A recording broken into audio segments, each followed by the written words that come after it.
Landing at Heathrow was different than I imagined. No man was waiting for me with flowers, and for the first, I found Chloe's page. It was full of how I met my African prince videos. She was bragging about how he swept her off her feet with his traditional values. I saw a photo of them at a restaurant. He was wearing the shirt I packed for him.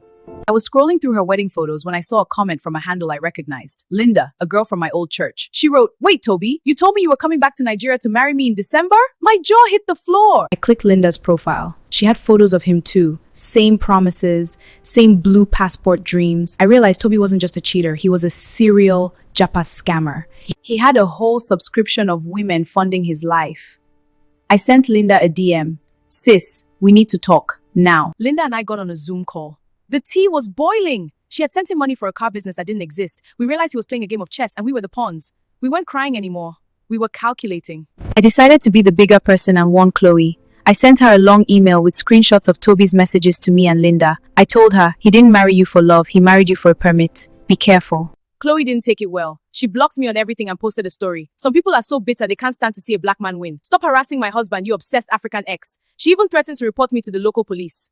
Linda told me to let it go. "Amara, she's blinded by the I got a prince fever. Let her find out the hard way." But I couldn't sleep. My money, my years, my dignity, all gone.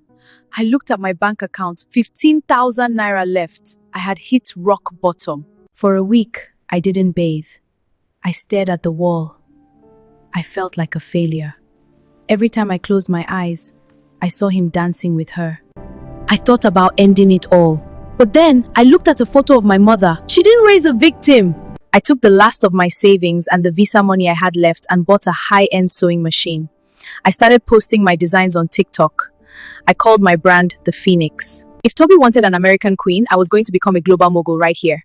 6 months later, my designs went viral. Orders were coming in from the UK, Canada, even the US. I wasn't the abandoned wife anymore. I was the CO.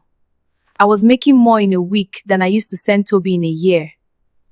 I was at a fashion show when my phone buzzed. An unknown US number. A voice note. It was Toby. He sounded terrible, crying, coughing. "Amara? "Amara, please. Chloe found out about the other girls. She kicked me out. I'm sleeping in my car. I need a lawyer or they'll deport me. Please, I know you still love me." I did some digging. Chloe hadn't just kicked him out. She had filed for an annulment based on fraud. She sent all our screenshots to the authorities. Toby wasn't just homeless. He was an illegal now. The hunter had become the hunted. He called again from a detention center. He said, "Amara, I'll marry you for real this time. I'll come back to Nigeria. We can start over with your money. Just pay my bail." I listened to him beg. The same man who told me to stop embarrassing myself 6 months ago.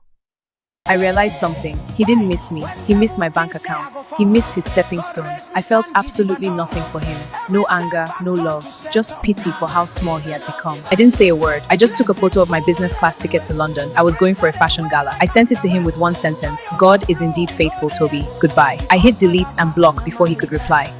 I heard his sister Grace is now calling me, begging for family help.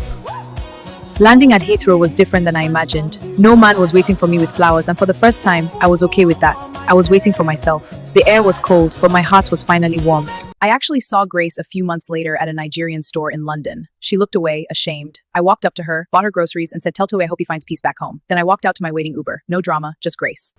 I used to think my life was tied to a man in Texas. I thought Japa was the only way to breathe. But I learned that you carry your own atmosphere. I built my throne while he was busy stealing chairs. To my sisters waiting for a Toby abroad, listen to me. Love is beautiful, but a green passport isn't a personality trait. Build your own castle first. Because if the king turns out to be a fraud, you'll realize you were the sovereign all along. On a final note, don't be so busy packing his bags for his future that you forget to pack your own for your destiny. Build your own throne first, so that even if the king is a fraud, you're still a queen with or without him. Oh yeah, like, share this to people, comment, and hit the follow button for more interesting stories like this. I love you guys.